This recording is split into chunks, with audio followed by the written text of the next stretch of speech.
యెహోవా తన ముఖకాంతిని నీ మీద ఉదయింపచేసి, ఆయన ముఖకాంతిని మన మీద ఉదయింపచేసి అలనాడు మోషే దేవుని దగ్గరికెళ్ళినప్పుడు ఆయన కాంతి పడి, ఆ ముఖం ఎలాగైతే మెరిసిపోయి జనాలు చూడలేకుండా ఉన్నారో, అలాగా దేవుడు మనల్ని చేస్తారట.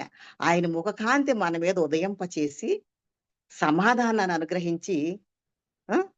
ఆయన కృప చూపిస్తారటండి. ఎంత గొప్ప కృపలో మనం ఉన్నాం కదండీ! కృపాదినాలు, కృపాగడియలు మనం ఉన్నది కాబట్టి, మనం ఎవ్వరం కూడా నిర్లక్ష్యం చేసుకోవడానికి వీల్లేదండి. అలాగే మనం దేవునిలో ఉన్నప్పుడు మన కుటుంబంలో శాంతి ఉంటదండి. మనం దేవుని యందు భయభక్తులు కలిగున్నప్పుడు, మన కుటుంబంలో శాంతి, మన హృదయంలో ఆనందం, ఆ! ఆరోగ్యం, బలమైన ఆరోగ్యం.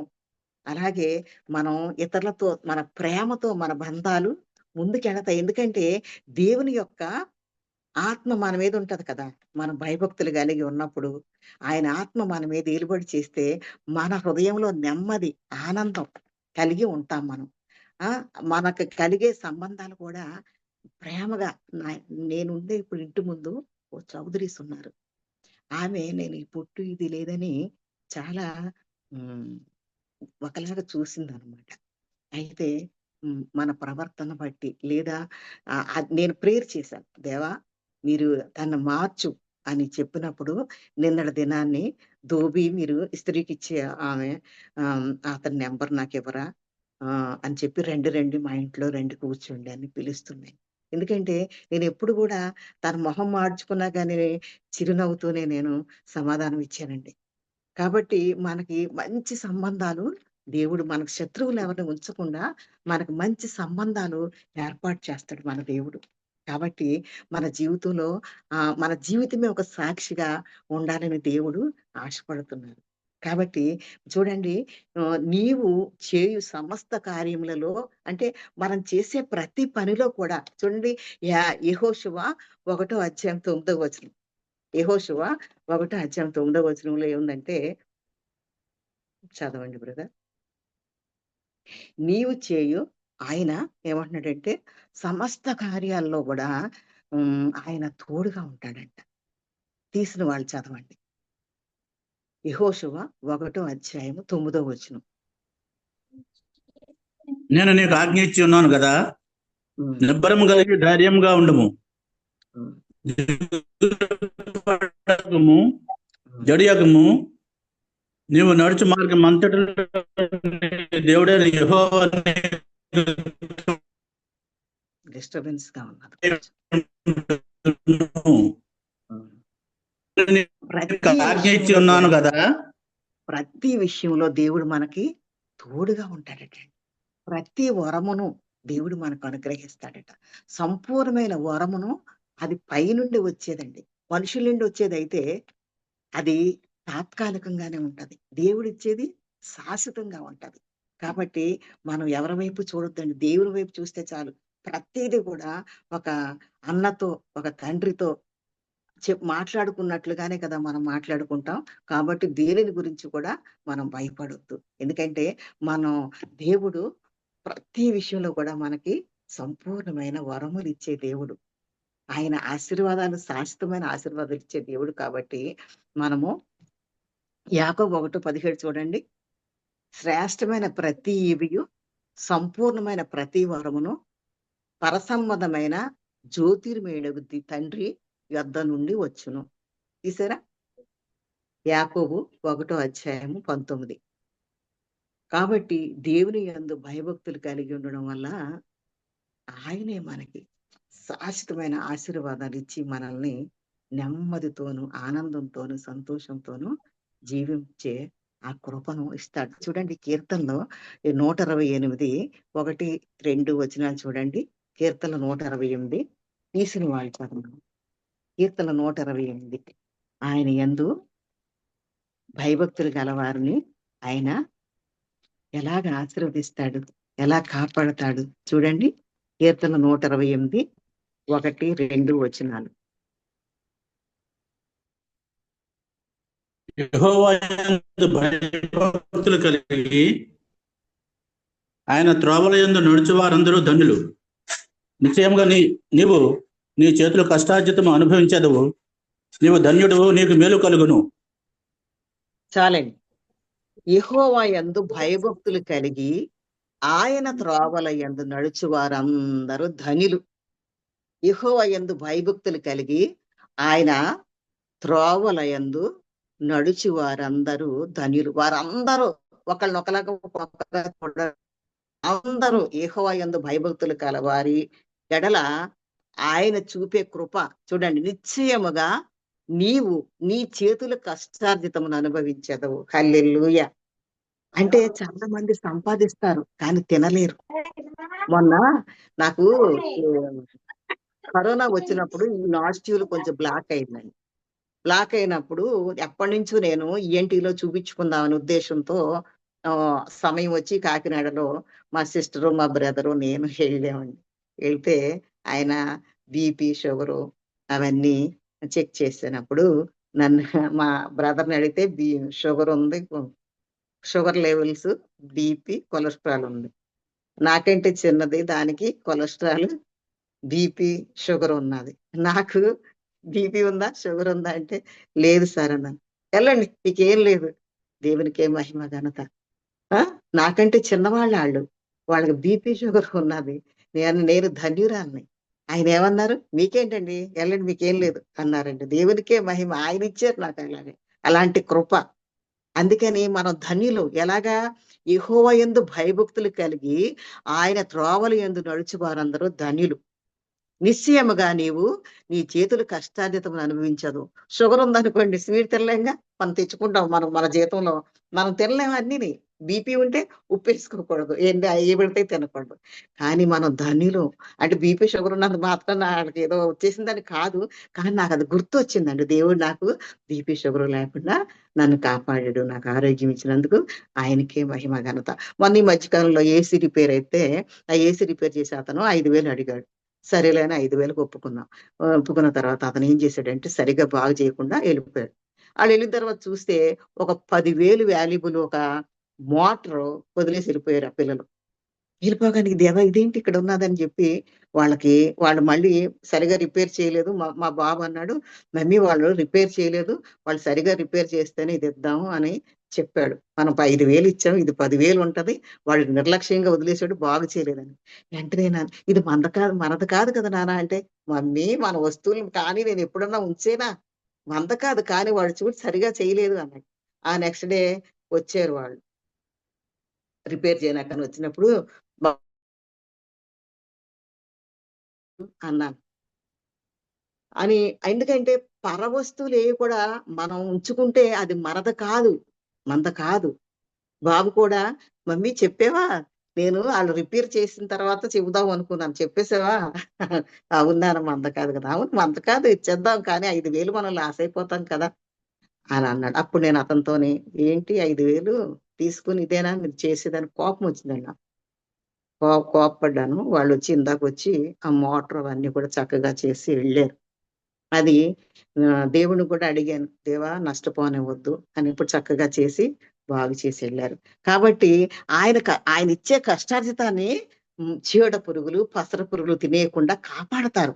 ఎవరైనా సరేనండి, మన కష్టార్జితం మనం అనుభవిస్తే అదే ధన్యత. నువ్వు ధన్యుడు అంటున్నాడు దేవుడు. నిశ్చయముగా నీ చేతులు కష్టార్జితం నువ్వు అనుభవిస్తావంటే అది ధన్యత. చాలా మంది తినలేరు, ఉన్నా గాని ఒక స్టింజీనెస్, వాళ్ళకి తెలియదు. కానీ మన దేవుడు మనకి అన్ని సమృద్ధిగా ఇచ్చి మన యొక్క కష్టార్జితాన్ని కాపాడుతాడు. చీడ పురుగులు, పసర పురుగులు తినేయకుండా. అందుకని దేవుని యందు భయభక్తులు గలవారు ఎంతో ధన్యులు. ఆయన యొక్క త్రోవల యందు నడుచువారందరూ ధన్యులు. యేసుప్రభు వారు నడిచిన త్రోవలో మనము నడవాలి. అది ప్రతి దినము మన సిలువను ఎత్తుకుని మనం వెంబడించాలి. ఎందుకంటే వయసు నిమిత్తం లేదు, వయసును బట్టి లేదండి. లోకం భయంకరంగా ఉన్నది, మీకు తెలియని విలువ లేదు. మనం చూస్తున్నాము ఆ న్యూస్ లో. గత వారం కూడా మనం చెప్పుకున్నాం. ప్రపంచం పెద్ద పెద్ద వాళ్ళు, దేశాన్నే కాపాడుతున్న వాళ్ళు. నేను చెప్పాను కదా, కంచె చేను మేస్తే ఆ చేను ఏమవుతుంది ఇంకా? అలా ఉన్నది పరిస్థితులు. కాబట్టి మనం ధన్యులు. ఎందుకంటే మనం కాపాడే దేవుడు కునుకడు, నిద్రపోడు. పగలు ఎండ దెబ్బ మనకు తగలదు, వెన్నెల దెబ్బ తగలదు. ఎన్ని వాగ్దానాలండి మనకి ఇచ్చాడు దేవుడు. చూడండి, ఫిలిప్పి 4వ అధ్యాయం 19వ వచనం తీయండి. ఫిలిప్పి 4:19 తీయండి, ఎవరిని తీస్తే చదవండి. ఆయన ప్రతి అవసరాన్ని చదవండి. దేవుడు తన ఐశ్వర్యము చొప్పున క్రీస్తు యేసునందు మహిమలో మీ ప్రతి అవసరతను తీర్చును. అవసరమును తీర్చును. కాగా దేవుడు తన ఐశ్వర్యము చొప్పున క్రీస్తు యేసునందు మహిమలో మన ప్రతి అవసరాన్ని తీరుస్తాడు. మన కుటుంబాల్లో ఉన్న ప్రతి అవసరమును తీర్చును. Thank you brother. మన బిడ్డల అవసరాలు, మీ కుటుంబంలో మన కుటుంబాల్లో మన బిడ్డలో మన ఆరోగ్యం ఏంటి, ప్రతిదీ దేవుడు చూస్తాడు. నా బిడ్డ బాధపడితే చూసారా, మొన్న నేను నా బ్రదర్ సాక్ష్యం, క్యాన్సర్ అండి. అతను అన్యుడు, ఒక టైలరు, పేదవాడు. ఆ దేవుడికి పేదోడు ధనికుడు అని ఉండదండి. ఎవరైతే ఆయన మీద ఆనుకున్నారో వాళ్ళ బాధ నుంచి విడిపించి పూర్ణ శాంతము గలవారుగా చేసే మహా గొప్ప దేవుడు. ఏమంటున్నాడు ఆయన? మీ ప్రతి అవసరాన్ని నేను తీరుస్తాను. క్రీస్తు యేసునందున్న మహిమలో ప్రతి అవసరాన్ని తీర్చే దేవుడు కలిగి ఉన్నాం మనం. చూడండి, ఇప్పుడు హన్నా ఉంది కదా, ఆయనకి ఆడవాళ్ళని లేరు, మగవాళ్ళని లేరు. ఆత్మ అందరూ ఆయన ఒకే రీతిలో ఆడవాళ్ళని అంటే స్త్రీలని పురుషుల్ని ఆయన పోలిక చొప్పున చేసుకున్నారు కదా మనల్ని. ఆయన విడిచిపెట్టే దేవుడు కాదండి. ఎంత ప్రేమమయుడో అది రుచి చూసి తెలుసుకుంటేనే గాని తెలియదండి. రుచి చూడాలి, కానీ మరి కలిగిన హృదయాన్ని చూస్తారు ఆయన. కాబట్టి చూడండి, అన్న మరి ఏటేటా ఆ దేవుని మందిరానికి వెళ్ళి మొక్కుబళ్ళు చెల్లించుకోవడం. ఎల్కానా అనే అతనికి 2 భార్యలు ఉంటారు కదా, పెనిన్నా, హన్న. అయితే ఆమెకి దేవుడు గర్భాన్ని మూసేశాడు. బతుకునే దేవుడు ఆయన ప్రణాళిక అది. కాబట్టి ఆ యొక్క అంటే విరోధంట, తన ఇబ్బంది పెడుతుందట. తన వేరే ముందు చేసుకున్న సవతి అంటారు, మరి ఇంగ్లీష్ లో మరి ఏమంటారో నాకు తెలియదు. అయితే ఆమె తన ఇబ్బంది పెడుతుందటండి, కష్టపెట్టేస్తుందంట, ఇన్సల్ట్ చేస్తుందంట. ఆ కన్నీటితో తను ఎంతో ఏడుస్తూ, అన్నం కూడా తినకుండా ఏడుస్తూ, అనేక సార్లు తను అన్నం తినకుండా పడుకునే ఉండిపోయి ఏడుస్తూ ఉంటుందంట. చూడండి, 1 సమూయేలు 1 1:3 చదవండి. 1 సమూయేలు 1:1-3 దయచేసి చదవండి.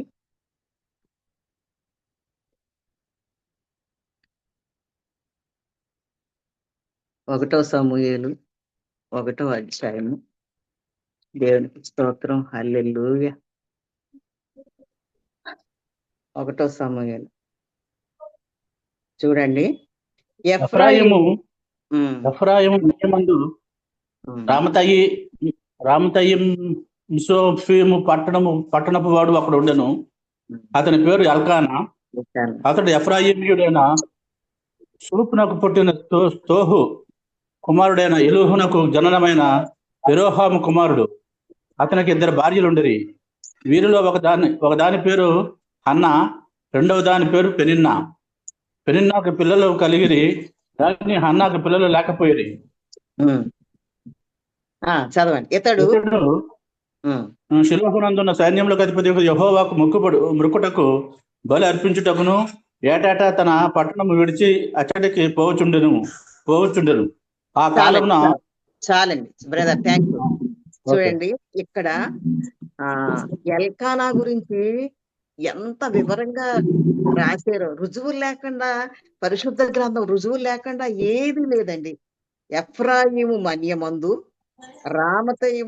రామతయింసోఫీను పట్టణపు వాడు ఒకడుండెను. చూడేసారా, ఏ పట్టణము, ఏ మన్యము. అతని పేరు ఎల్కానా. అతడు ఎఫ్రాయిమీయుడైన మాపునకు పుట్టిన తోహు కుమారుడైన ఎలీహునకు జననమైన యెరోహాము కుమారుడు. చూసారండి, అతని నాన్న, అతని అతని తాత, తన ముత్తాత ఏ ప్రదేశంలో ఉన్నాడు, ఎక్కడికి, అన్ని వివరాలండి. ఎంత పరిశుద్ధ గ్రంథం, ఎంత సత్యమైన స్వచ్ఛమైనగా అన్ని క్లియర్ గా రాసి మన కొరకు ఎగ్జాంపుల్స్ జీవించిన వాళ్ళని రాశారండి. ప్రతిదినం వాక్యం చదవకపోతే మనం విశ్వాసంలో బలపడలేము. వాక్యం చదువుతూ ఉంటే మన హృదయంలో ఉన్న వేస్టేజ్ అంతా పోతుందండి. వాక్యం చదవాలి, ధ్యానించాలి. అలాంటి ఎల్కానాకి ఆ ఇద్దరు భార్యలు ఉన్నారంట. వాళ్ళు ఏటేటా సైన్యములకు అధిపతియగు యెహోవాకు షిలోహునందున్న దేవుని దగ్గరికి మొక్కుబడులు చెల్లించడానికి, బలి అర్పించడానికి ప్రతి సంవత్సరము వెళ్తుంటారంటండి.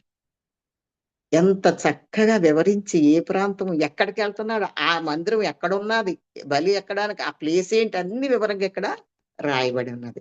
తర్వాత హన్నా గురించి నెక్స్ట్ 6-7 వచనాలు చూడండి. హన్నా గురించి యెహోవా ఆమెకు సంతు లేకుండా చేసి ఉన్న హేతువును బట్టి ఆమె వైరి అంటే విరోధి. ఆమె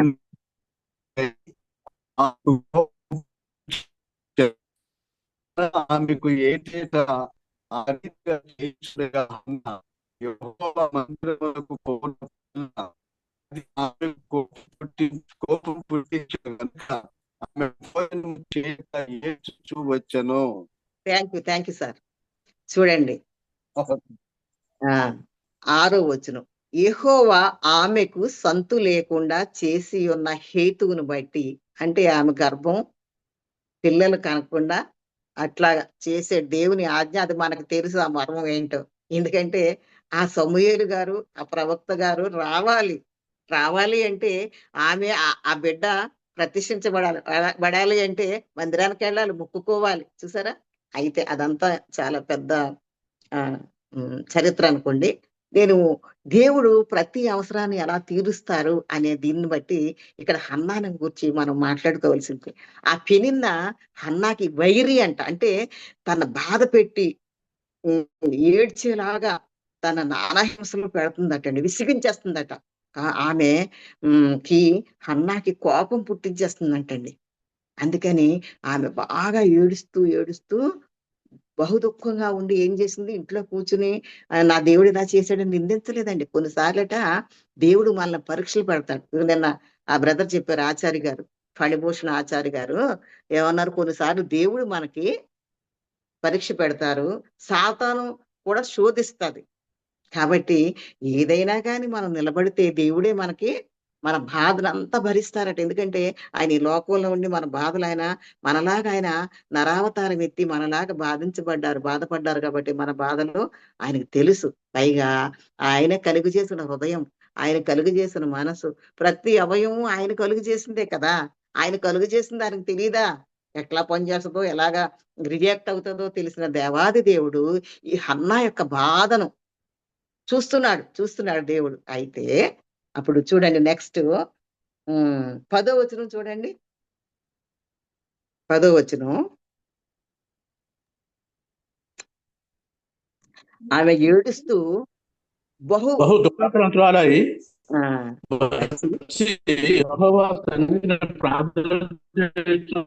బహుగా ఏడ్చొచ్చు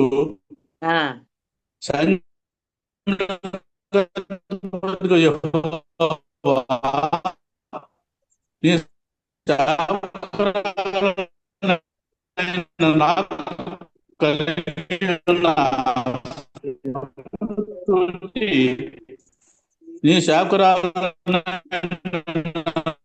మరొక జ్ఞాపకము చేసుకొని నీ శాకురాలను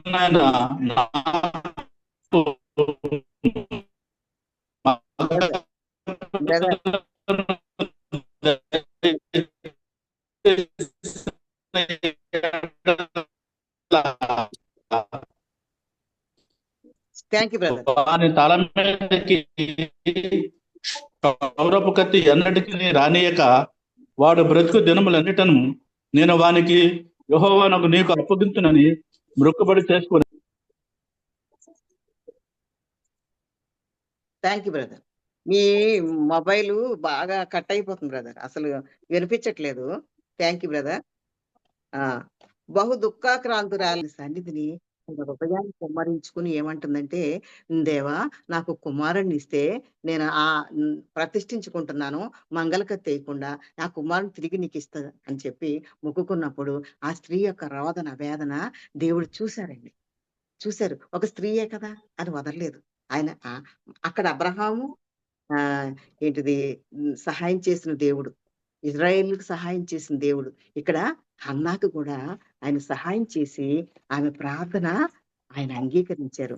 చూసారండి 20వ వచనం చదువుతున్నానండి. గనుక దేవుడు ప్రార్థన ఆలకించి, గనుక హన్నా గర్భము ధరించి దినములు నిండుచున్నప్పుడు ఒక కుమారుని కనెను. నేను యెహోవాకు మొక్కుకొని వీనిని అడిగితిననుకొని వానికి సమూయేలు అను పేరు పెట్టెను. అంటే ఇది ఎందుకంటే మనం ఒకసారి గుర్తు చేసుకోవాల్సి ఉంటుంది.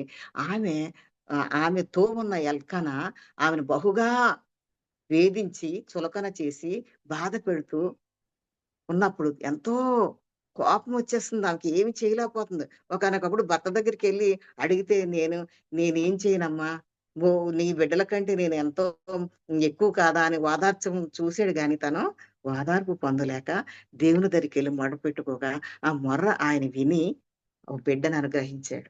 ఆయన మరి మొదటి ప్రవక్తగా ఎంతో బ్లెస్సింగ్ అయిపోయారు ఆయన. ఆమె దేవుని దగ్గర నిబంధన చేసుకుని ఆ ఏలి ఆ యాజకుడి కుమారుల కంటే ఎంతో ఘనంగా ఆయన దీవించబడ్డాడు. కాబట్టి మనము ఎలాంటి దేవుని మొక్కుకుంటున్నాం, ఎలాంటి ప్రార్థనైనా, ఎలాంటి సమస్య అయినా, ఎలాంటి అవసరాన్నన్నా క్రీస్తు యేసుని మహిమలో ప్రతి అవసరాన్ని ఆయన తీర్చే దేవుడని ఇక్కడ మనం ఒకసారి జ్ఞాపకం చేసుకుంటున్నాం.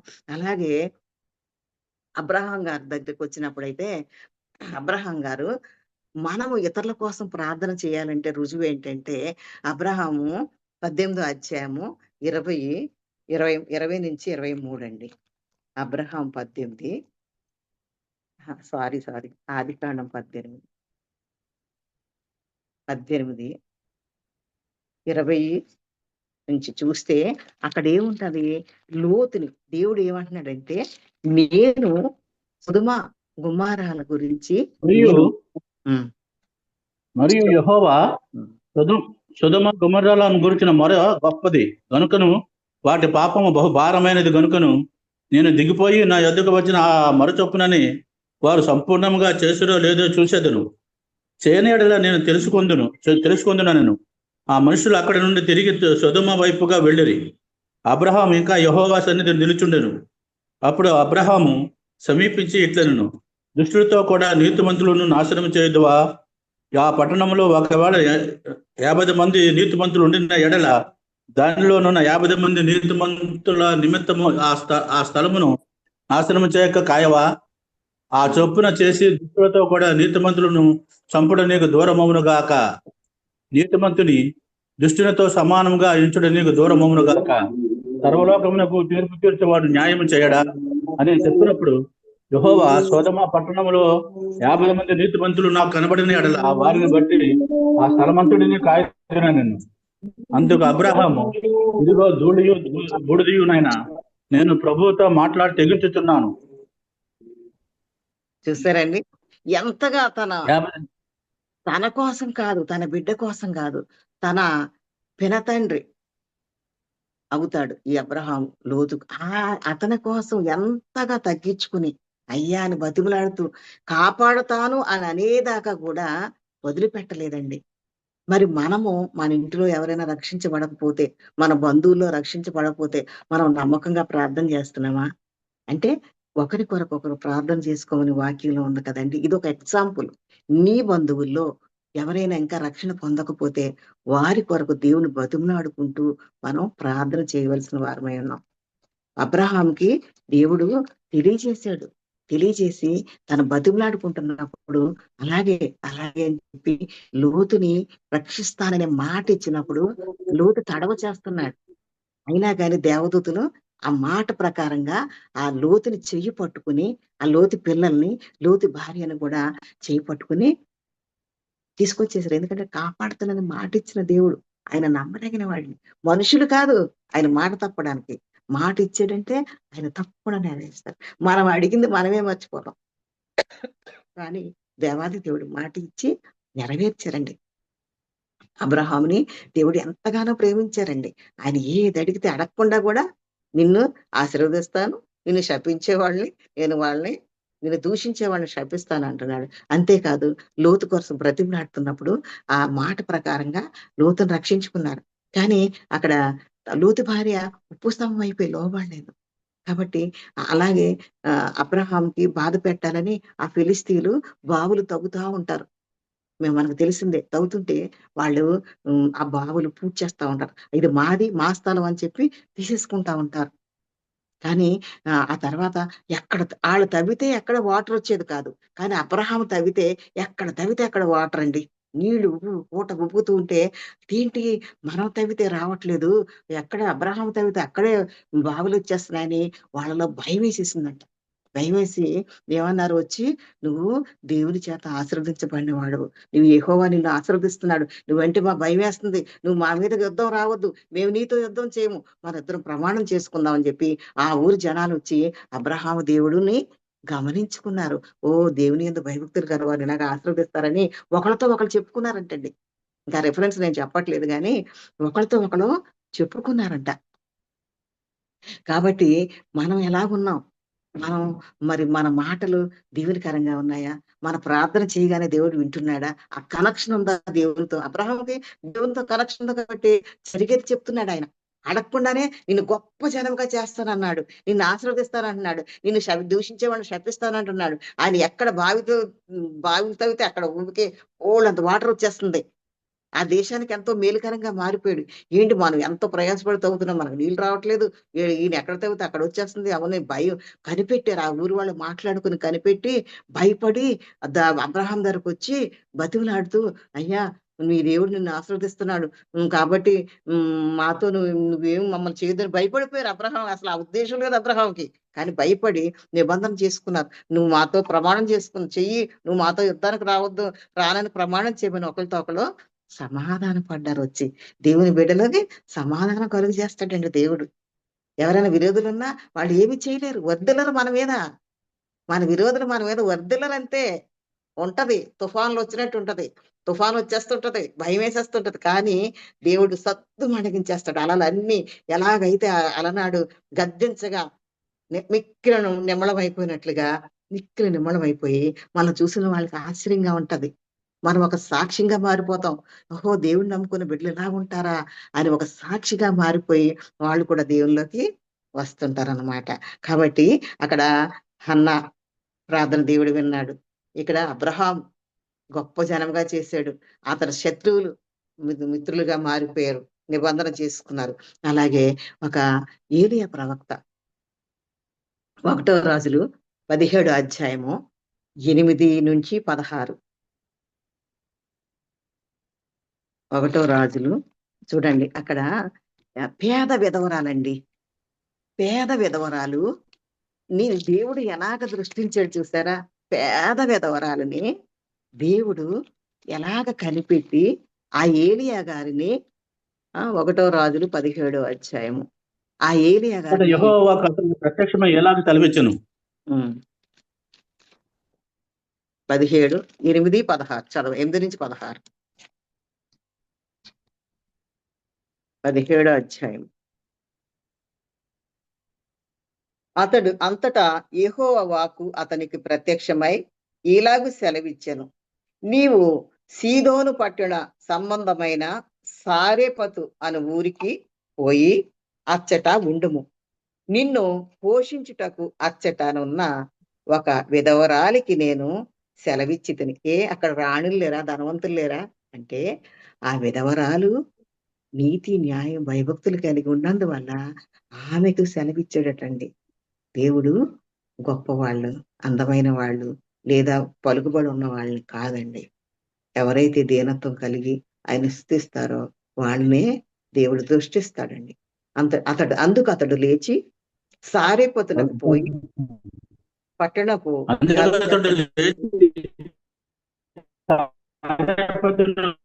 పోయి పట్టణపు గమని యొద్దకు రాగా ఒక విధవరాలు అచ్చట కట్టెలు ఏరుచుండు నీళ్లు నాకు తీసుకుని రమ్మని వేడుకొనెను. ఆమె నీళ్లు తేబోచుండగా అతడు ఆమెను మరలా పిలిచి, నాకు ఒక రొట్టె ముక్కను నీ చేతిలో తీసుకుని రమ్మని చెప్పాను. అందుకామె, నీ దేవుడినైన యెహోవా జీవముతోడు తొట్టులో పట్టడు పిండియు గుడ్డులో కొంచెం నూనెయు నా యొద్ద నున్నవే గాని అప్ప ఒకటైనా లేదు. మేము చావక మునుపు నేను ఇంటికి పోయి వాటిని నాకును నా బిడ్డకును సిద్ధం చేసుకున్న వాళ్ళని కొన్ని పుల్లలు ఏరుటకు వచ్చేసాను. అతడు ఏలియా ఆమెతో అప్పుడు ఏలియా ఆమెతో ఇట్లనెను, భయపడవద్దు, పోయి నీవు చెప్పినట్లు చేయము. అయితే అందులో నాకు ఒక చిన్న అప్పము మొదట చేసి నా యొద్దకు తీసుకుని రమ్ము. తరువాత నీకును నీ బిడ్డకును అప్పములు చేసుకొనుము. భూమి మీద యెహోవా వర్షం గుడ్డులో నూనె అయిపోదని ఇశ్రాయేలు దేవుడైన యెహోవా సెలవిచ్చుచున్నాడు అనెను. అంతటా ఆమె వెళ్ళి ఏలియా చెప్పిన మాట చొప్పున చేయగా అతడును ఆమె అనేక దినములు భోజనము చేయుచూ వచ్చిరి. యెహోవా ఏలియా ద్వారా స్వలిచ్చిన ప్రకారము తొట్టులో ఉన్న పిండి తక్కువ కాలేదు, బుడ్డిలో ఉన్న నూనె అయిపోలేదు. Thank you brother. నాకు ఇది చాలా ఇష్టం అండి. ఈ సన్నివేశం ఎంత ఇష్టమో నాకు. నిజంగా దీనురాల్ని ఎంత బాగా దీవించాడండి. మనం కూడా brother, thank you so much. మనం కూడా మన భక్తి ఎలాగున్నదండి, మన విశ్వాసం ఎలాగున్నది, ఎన్నెన్నో గొప్ప కార్యాలు చేసే విశ్వాసం ఉందా? మనకు కూడా అలాంటి సాక్ష్యం ఉందా? విధవరాలు, పేద విధవరాలు కోసం పరిశుద్ధ గ్రంథంలో లిఖించబడి ఉన్నది. మన యొక్క జీవితం బ్లెస్సెడ్ గా మారిపోవాలండి. ఇతరులకి మన మాటలు బ్లెస్సింగ్ గా మారిపోవాలి. మన కుటుంబాలు, మన బిడ్డలు ఆశీర్వదించబడతారు. తల్లిదండ్రులమైన మనం, మా బిడ్డలు రక్షణ పొందలేదే, బిడ్డల బ్రతుకులు ఇలాగైపోయే, లేకపోతే నాకు ఇలా వద్దు, దిగులొద్దు. ఇది ఒక పరీక్ష. ఇది పరీక్ష నిలబెట్టడానికి ఎంత గట్టిగా స్ట్రాంగ్ గా మన విశ్వాసం నిలబడడం కోసమేనండి సమస్యలు, ఎంతో ఇబ్బందులు, ఇరుకులు. కానీ ఐగుప్తు దేశంలో నుంచి వచ్చిన ఇశ్రాయేలీలు ఎన్నో మేలు చేశారు దేవుడు. మరి వాళ్ళు ఏమన్నారు? ఏంటి, మాకు నీళ్లు లేవు అనగానే, మొరపెట్టగానే నీళ్ళు ఇచ్చారు. మాకు విసుగొచ్చేస్తుంది, ఏంటి ఎప్పుడు కూరగాయలైనా, కాకరకాయలు కీకరకాయలు అంటే మాంసాన్ని ఇచ్చారు. ప్రతిదీ కూడా దేవుడు అడిగినట్లుగా ఇచ్చి, మరి వాళ్ళకి ఏ పులులు సింహాలు తినకుండా, రాత్రి అగ్నిస్తంభం, పగలు మేఘస్తంభం, ఎండ దెబ్బ తగలకుండా, మరి 91వ కీర్తనలో లాగే అక్కడ దేవుడు కాపాడాడు. కాబట్టి ఆయన యందు భయభక్తులు కలిగి ఉన్న వారికి ఏ మేలు కొదువు చేయరు. కాబట్టి మన భక్తి ఎలాగున్నది, మన యొక్క విశ్వాసం ఎలాగున్నది, మన ప్రవర్తన ఎలాగున్నది, మన జీవిత విధానం ఇతరులకు దీవెనకరంగా ఉందా, నీ బిడ్డలకు దీవెనకరంగా ఉందా? ఆయన యందు భయభక్తులు కల వారికి 2 వచనాలు చూడండి కీర్తనలో. ఆయన యందు భయభక్తులు ఆయన త్రోవల యందు నడుచు వారందరూ ధన్యులు. మరి ఆయన యందు భయభక్తులు కలిగితే, యెహోవా యందు భయభక్తులు కలిగి ఆయన త్రోవల యందు నడుచు వారందరూ ధన్యులు. నిశ్చయముగా నీవు నీ చేతులు కష్టార్జితమును అనుభవించదవు. నీవు ధన్యుడవు. మనము కూడా ఎంతో ధన్యులు. ఎందుకంటే మనకు దేవుడు ఎంతో సమృద్ధి ఇచ్చారు. ఇలాగా ప్రతి దినము సమృద్ధి అయిన ఆత్మీయ ఆహారాన్ని ఇచ్చారు. ఎంత గొప్ప దేవుడు! ఆత్మీయ ఆహారమే కాదు, కుటుంబంలో సమృద్ధే కాదు, మనకు ఆత్మీయ ఆహారం కూడా ఏ లోటు లేకుండా ఇచ్చాడు. ఆయన దృష్టిలో హన్నా ఒక బలహీన స్త్రీ, తన పెనిన్నా అనే ఆమెతో హింసించబడుతుంది. దేవుడు ఆమె ప్రార్థన ఆలకించారు. అబ్రహాము, మరి ఆ ఫిలిస్తీన్లు ఎంత ఇబ్బంది పెడుతున్నా గానీ ఆయన విశ్వాసంతో మరలా నేను తవ్వుతాను, మళ్ళీ నాకు నీరిస్తాడనే విశ్వాసంతో ఆయన తవ్వుతుంటుంటే నీళ్లు, అప్పుడు అది చూసి భయపడి సమాధాన పడిపోయారు.